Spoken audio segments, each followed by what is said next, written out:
This is Neil King for Random Acts of Cartooning, and for this episode, I'm prepping for a Comic-Con that's going to be coming up. And I usually work in artist alleys in the Comic-Cons. The specific ones that I'm going to for this one is Fan Expo in Philadelphia. So this is some footage of me from last year. But what I thought would be really nice to do for people who are doing this or considering doing this is how to prep for something like that. I do a lot of different types of sketching at Comic-Cons, and I also sell my books. And so whenever I go, I really do have to make sure that I'm ready for the event. And sometimes it can get very busy. So you usually have a list and all the things that you do, and you can see the list I have there. So hopefully this will be very helpful. But before this,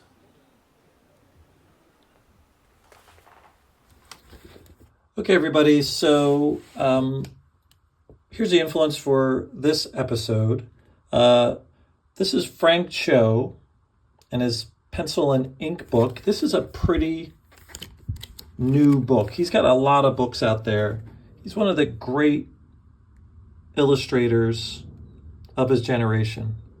He does a lot of things, but I feel like he's a very kind of classical illustrator. He uses lots of techniques that are really specific, and I love, his line work. And that's even from the cover. I think it's interesting because he's kind of like, he draws a lot of women, he does all these kind of things, but he really has such a control of his line, and he does it in a very classic way, his hatching and everything, and I love seeing all of that stuff. But, he is known for lots of stuff, but it's almost like he's experimenting with lots of different techniques. But I do love seeing his work, and whether they're monsters or characters that are really well known. You can see the variety of line weight, but he really has a very specific technique with his hatching that I think he's really kind of gotten into over the last few years. Now, the book has all kinds of things from this specific book, from the sketch phase all the way through the finishes. And it's a great thing for any illustrator to see about how someone works and using mixed media for a lot of these things, different colored lines. But it's, if he's just, his greatness of the Wrightson type of style with all that hatching, obviously heavily influenced. And then he just has these perfect figures, And he goes through, he's got lots of different interests. But to me, it's all about that classical figure and how he handles that. But he's going to go in and he shows all kinds of stylistic stuff. There's a lot of passion in the work. And it's really handled really well. He paints, he does a lot of different things. I'm really, whenever you see it, but when I see things like this, it's a great control that he has with his hatching and his line weight. Beautiful line. I mean, stylistically, it's just really superb work. And anybody who's interested in these kind of things, whether it's you love dinosaurs, because he loves that kind of stuff, but he's also going to do the figures of these women he's become very popular doing. But he can do anything. He can do all these kind of stuff. And, whether you see a figure like this and understand the control that you have to have with that kind of hatching, it's just really beautiful stuff. And he's really giving you an insight to how all this is done. It's just really nice when you're seeing the figure and how it is, whether it's a nude or whether it's a character that he has now become pretty famous for doing. It's beautiful. And again, like a lot of his work, he does just astonishing stuff. So I do really love it. I think about it all the time, and because I do like to hatch, but I don't do this kind of super realistic patching that he's really into. He loves it. But look, he can do all the varieties of styles. He used to do a comic strip. Most people know Frank Cho, but it's a beautiful book to get if you ever wanted to get it. Okay, everyone, so you want to put your stuff in the artist alley at a comic convention. So what I'm going to do here is show you some of the things that I bring with me when I go, and I've done many comic conventions. I've been in many artist alleys over so many years, and this is what I do. So first, you're going to want to bring your specific items that you do. So I do sketches and I sell books. So at some conventions, I'll bring some of my books, but I've found that when I go to a lot of comic conventions, there aren't a lot of people that interested in buying a brand new book. And even if I have any of the books that, I've been doing them for a long time, it's just not something that they seem to want to have a lot, and especially you can't really charge the amount that you should charge for some of these books that you do. So my advice to people, if you have books specifically, though I know some people just sell books, is to sell them pretty much at cost. I tend not to sell anything for more than $5 for books, because you're not going to make a lot of money at a convention doing that. So it's better just to kind of get the word out, I think, and to give a lot of business cards and stuff. But that'll be the next thing. So for me, sometimes I'll bring some books or a book or two, and I'll put it onto my table. But it doesn't mean that that's always happening. That's the first thing. Okay, so the next thing that I tend to do at the shows is I do sketches. Now, some people sell prints of sketches that they've done, of some professional work or pages and all that stuff. But I personally just do sketches. And I charge a minimal amount because I do really like to do it. And I'm not famous. And I find that my price point is a pretty good price point. And I think I do pretty well over these conventions. And most of the ones I do tend to be anywhere between 2 or 3 days. So as you can see, all of the books, all the sketches that I do, they're about 11 by 14. I'll show you all the stuff that I do. But these are the kind of things that I'm selling.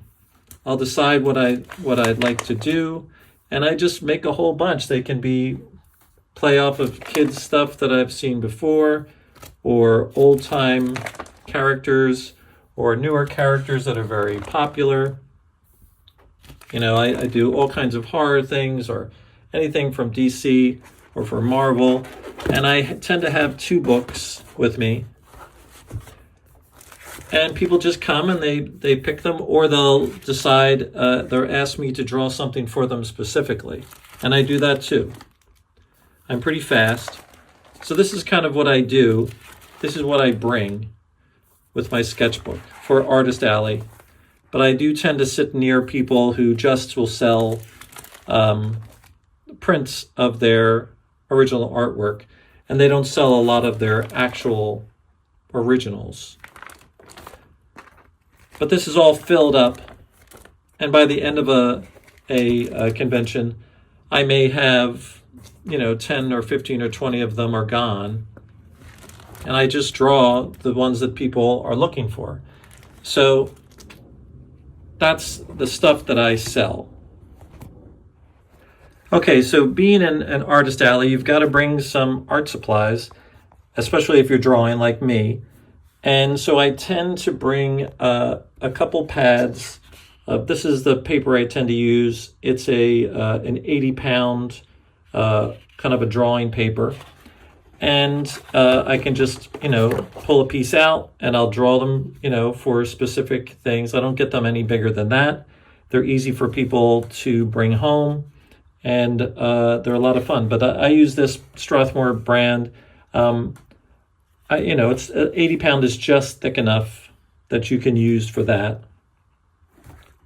I also bring, making sure you're bringing scissors.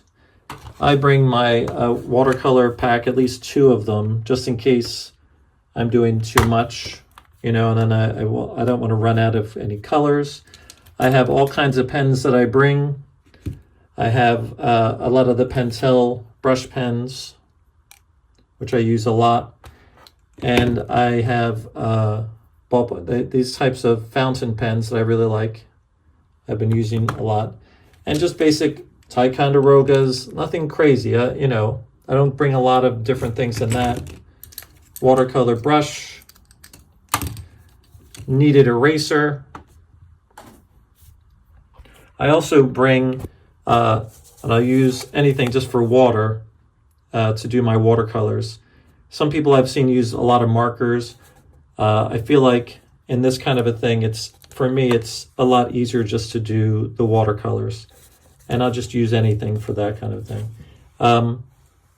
Those are the major supply things that I bring. You have to make sure that you're ready before you go, because you don't want to have to be stranded and have to look around or ask somebody for any of these specific things, especially scissors, and especially pencils and erasers, like all that kind of stuff. If you don't have it, you're going to be in a bad place if you need it. Okay, so signage is important. I know for myself, whenever I go to a convention or any kind of thing where vendors are trying to sell things, I prefer not to be looking for a price. I don't want to ask them how much things are. So it's important to have signage around to make things really easy. So I do a couple different things. So when my sketches are out, next to them I have this there, original sketches, black and white, color, pretty cheap, right? Requests encouraged. I have random acts of cartooning. That's one of the things I do. Now for this, what I have for people to see is I have my Amazon store barcode thing and random acts of cartooning, my YouTube channel. So people could come right up and get right onto that. I'm more interested in people getting onto my Amazon site than anything, because that's where all my books are. And I feel like I've got to use the time when a lot of people are going by. They may not buy anything, but maybe they don't have enough money at the time. So by having these things there at the ready, it's very important. And I also have I have a little sign that that whenever I'm there, I do this $10 sketch thing. And it's tiny. People have some really great things that they bring, that they put behind them. And it is very professional to do that. But I just have this very simple little thing so people understand. Because my sketches for a black and white sketch are $10 and my colors are $20. So they understand very easily when they come up to my table. They don't have to ask me, how much is this one compared to that one. They still may do it, but another thing that I like to have, and I have a whole bunch of them, are cards with a little illustration on one side. And on the other side, again, that they could scan this specific stuff. So for my illustration, again, there's my Amazon site and the random acts of cartooning so that they can find me. That's one. And I also have just business cards that I've made up with all the other kind of information that I have. Telephone number, all kinds of different stuff. My email. I have a website, neilrkingillustration.com. All that stuff. It's got to be there because this is the only chance. And a lot of people, it's expensive to go to conventions.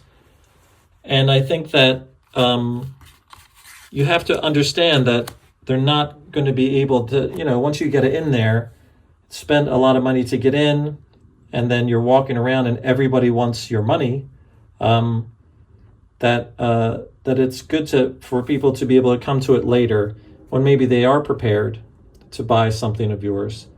So my feeling is I'd rather them see the stuff, take something home, and hope that they'll buy something, because that's what everybody wants. Tables can be expensive.